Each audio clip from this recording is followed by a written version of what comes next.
What's up, good people? I'm Just Major.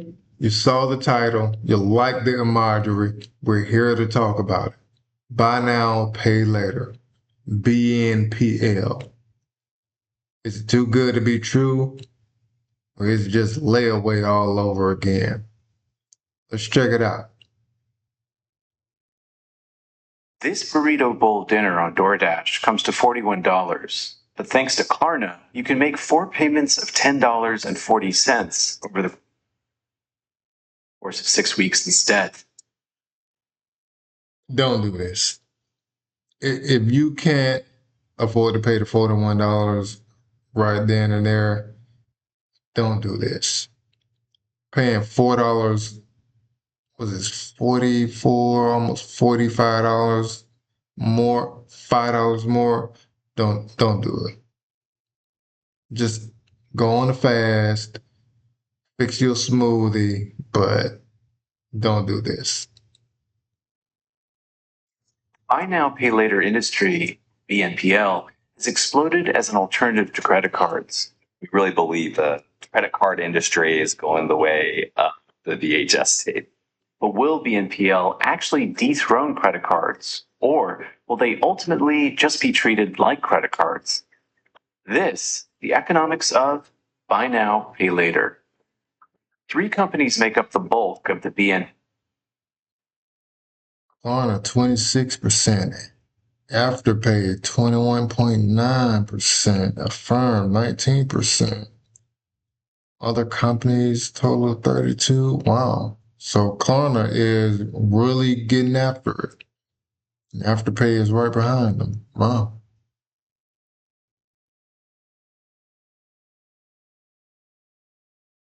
BNPL market in the US, though two initially found success internationally.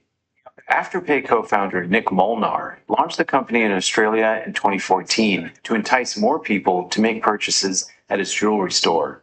We built it, we tested it, and it became a very significant portion of our sales really quickly. All of the top providers offer the typical pay in 4 zero interest installment loan that has become synonymous with BNPL. Take that burrito bowl. Once the customer chooses the BNPL option at checkout, the provider approves the loan based on its underwriting model. We pay the retailer the next day, and then we take all of the non-payment risk.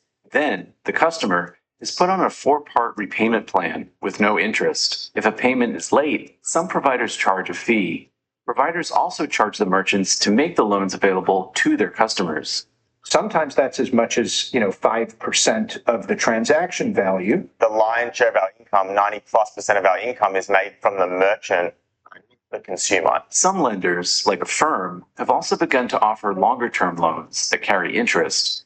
About 20% of our business today is 0%, and about 80% has interest on them. Afterpay also has a pay monthly option for larger ticket transactions. Customers pay once a month for a longer period of time instead of every few weeks. There's a simple interest attached to these loans. We're not doing it on every checkout flow. We're really doing it on a select few that we believe there's really strong demand for that particular checkout that's occurring, where pay in 4 might not have the same amount of acceptance.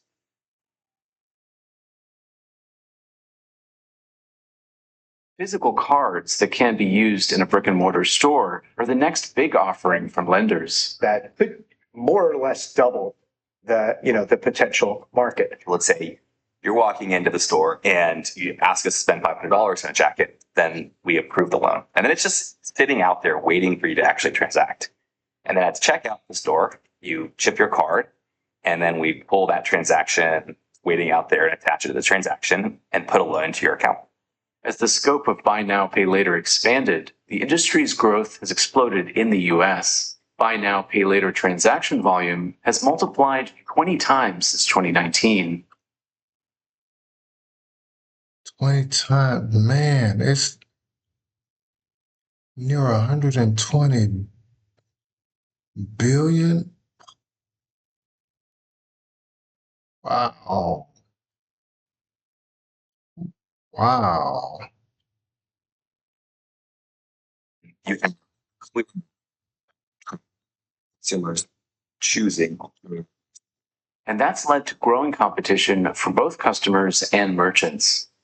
In March, Klarna announced an exclusive deal with Walmart to provide loans to customers through the retailer's fintech arm, OnePay. It's extremely important for the BNPL providers, particularly the specialist BNPL providers, to have those direct relationships with the merchants. There's a lot of ground out there and a lot of transactions that there's currently nobody offered. And so I think there's a lot more white space than there is fighting over existing merchants. The types of merchants that have adopted BNPL have expanded, and that's changed what people buy with their loans. BNPL definitely started with e-commerce retail, generally in that ticket size of $100 to $200. As it broadened out, you saw even smaller ticket sizes and sometimes even consumable purchases.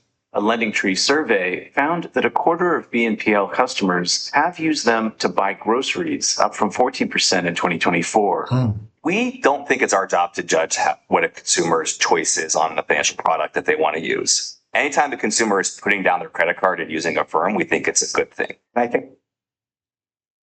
Of course you do. the BNPL providers got to think about that, as to whether is that an indicator that that specific consumer is experiencing more stress or not. In January, the Consumer Financial Protection Bureau released a study that said that more than 2/3 of BNPL loans went to borrowers with lower credit scores. Buy now, pay later can make products look a lot more affordable than they actually are. BNPL providers argue that most of their customers are creditworthy. Actually over-index in consumers using the product. But experts say fast growth isn't just risky for consumers. Whenever you look at consumer credit, that next customer is always going to be a little more risky than the customers you've got on your books. And for some providers, consumer losses are growing. In May, Klarna reported a 17% increase in consumer credit losses from the year before. Klarna said in a statement that the rise in losses was because it had issued significantly more loans in Q1 of 25, so it's natural for the dollar value of credit losses to rise. The company added that in Q2, it reported a record share of transactions repaid on time or early. But broadly, LendingTree found that 41% of BNPL users paid late in the past year, up from 34% a year before. Affirm has reported a decrease in customer defaults. We're delivering really good credit outcomes with our approach, which is to underwrite every transaction and to make an honest assessment at the point of sale. And Afterpay says it has seen strong repayment numbers, especially compared to credit cards. We disable someone's account the moment they're late on one installment payment. Our order values are smaller. We're not issuing someone with a few $1,000 line of credit over an extended period of time. But regulators and other experts have drawn similarities between BNPL and credit cards. In 2024, the CFPB issued an interpretive rule that would subject BNPL providers to credit card regulations. But President Trump and DOJ have since crippled the Consumer Protection Agency, which announced it would not prioritize enforcing that rule. And that's really a concern to those of us who would like to see these technologies used effectively to give consumers more choices in digital finance. There's been shifts within the industry, too.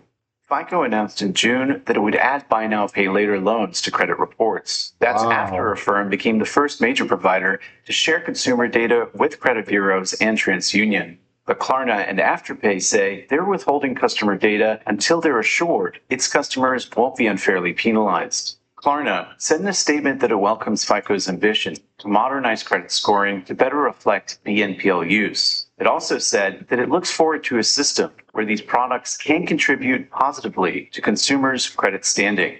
And Block, which owns Afterpay, said that the credit reporting, scoring, and interpretation still largely operate under legacy frameworks. So the company argues that there needs to be a separate framework for BNPL and credit cards. And a regulatory framework that respects those components of the product and builds the framework around something that is very different to traditional forms of credit is one that we've been really hard at work on from the day we started the business. I don't think that BNPL will replace credit cards. I think it's going to replace credit cards for certain people and may replace credit cards for many people for certain types of transactions. Even if BNPL providers would prefer credit cards disappeared, nothing would make our team happier than if we could see the death of revolving credit in the United States.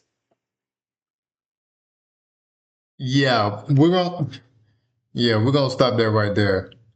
Death of revolving credit in the US. Yeah, sounds good. Let me know what you guys think in the comment section. I mean, is it for you, buy now, pay later?